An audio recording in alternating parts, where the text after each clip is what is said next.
I've been a coder for 5 years now. Over these 5 years, I've gone from writing my first formula in a spreadsheet to building full-stack web applications and games. My journey first started from trying to automate a tedious logistic task to where I am now, building products for companies and launching my own apps for fun. In this video, I'm going to share my experience over these 5 years and explain what I did in each year to get where I am currently. Things like what to expect for the first few years, the biggest mistakes that I made, and most importantly, how I learned to build things people actually want to use. And trust me, there were a lot of things I did wrong. Alright, year 1. So I wanted to learn how to make my life easier. I quickly found out there are 3 popular paths that people usually take: web development, data science, and game development. Yeah, no, I used Excel. Excel is not meant for complex automation, it's meant for spreadsheets. What is this? It's Microsoft Excel. Do not start here if you want to become a software engineer. Thankfully, I eventually moved on from that, but it took a while. A long while. As expected, first learning any new technical skill is going to be hard. The first few weeks for me were kinda like... But after a month of doing that, I had a breakthrough. I figured out how to use VLOOKUP. It was like magic.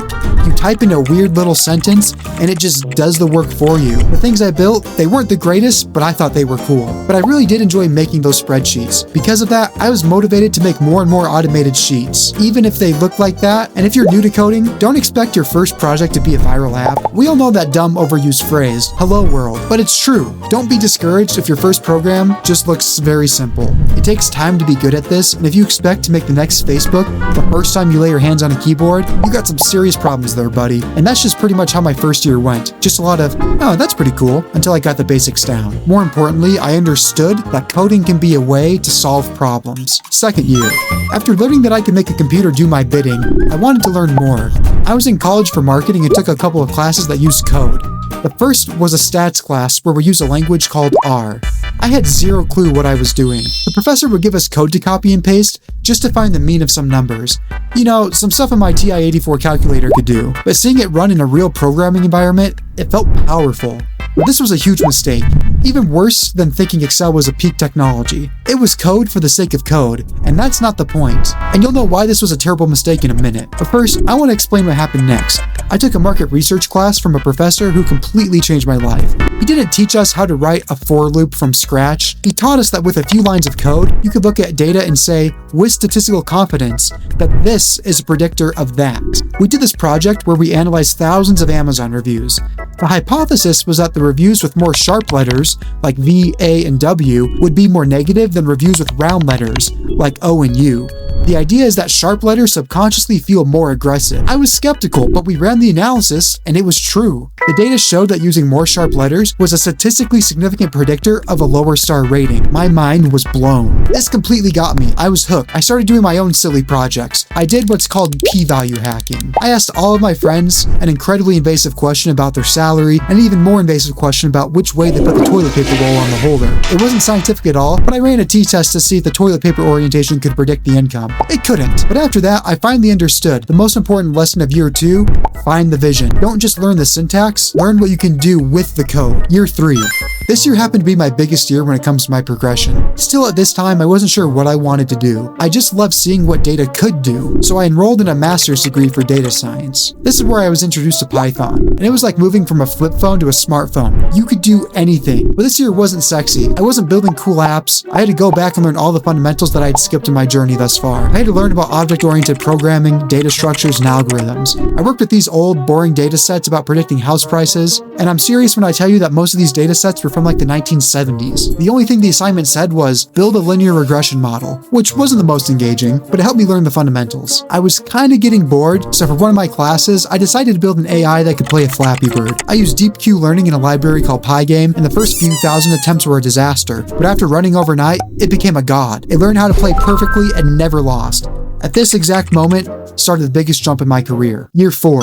At this point, I felt like a coding crackhead. I had just gotten my master's degree and I would wake up, code, learn as much as I could, and then sleep. Like seriously, that's all I did, I feel like. Not only did I learn a lot more, but this was the first time that after 3 years when I thought, hey, I'm actually kind of getting good at this. I started doing some consulting work, and all this experience made me realize what makes a good product. I built these powerful analysis scripts for clients, but they come back to me confused. I decided that I should start branching out and started to learn basic HTML and CSS. I saw a huge problem in my clients' workflows, and I told them exactly what they were lacking: a user interface. They didn't just want a script that ran black and white in the terminal, they wanted a button that they could click. And so this is when I learned the basics of web development. I started with just HTML and CSS, but I've moved on to a little bit of JavaScript as well, and then dove headfirst into frameworks like React and Next.js. It's easy to build things that look good, fast. After I learned the basics, I went back to a client. I asked them why they weren't using the script I built. They said that they couldn't figure it out. And so I showed them a simple web page I built in a few hours. It had one button: upload your file. They uploaded their data, and my analysis ran on the back end and displayed the results right there on the page, and they were stunned. The problem they had was simple: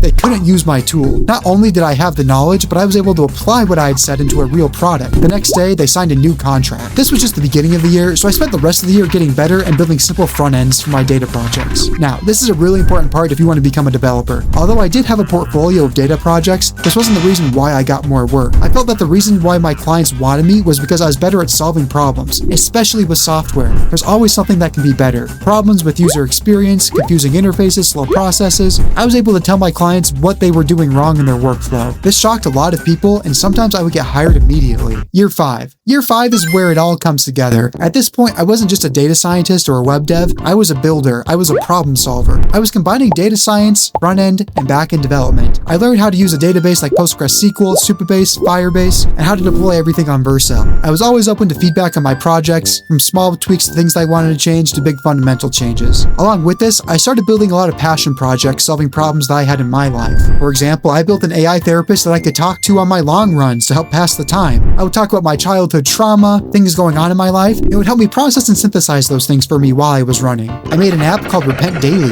to track and manage my personal goals. It follows a 7-step goal setting process that I've used throughout my life to help me accomplish my goals. It's amazing. You should use it. I analyzed the entire Book of Mormon with an AI to score each chapter based on whether his teachings were good fruit or bad fruit based on the teachings of Jesus in Matthew chapter 7. And the results were very interesting, and you should watch a video that I made about it. I'm even starting to learn a little bit about game development. I made a simple soccer juggling game with Phaser.js that's surprisingly addicting. I often think about how difficult my journey was in the beginning. From getting paid nothing for my Excel work that would take me weeks to do, or the boring fundamentals that felt like a total grind. Without all of these roadblocks, I wouldn't be where I am now. I'd probably still be trying to automate things in Excel. What I find awesome is that even to this day, I'm still learning a lot, and I have a lot more to learn. For anyone that's looking to get into coding for the first time, my advice is to learn from the top down as opposed from the bottom up. Instead of starting with the boring things that you'll probably lose motivation to keep learning, think about the problems that you have in your life right now and how a software or a coding solution could solve those problems. Keep it as simple as possible, but make something that solves a real problem in your life. By doing projects like that, you'll stay motivated, and you'll learn the fundamentals as you're learning to build the solution. If you lose motivation some days, that's okay. The important thing is that you keep doing it week over week, month over month, and you keep learning and improving. This will open up career opportunities, passion projects, and new connections with fun people. Okay, I think that's it. Bye.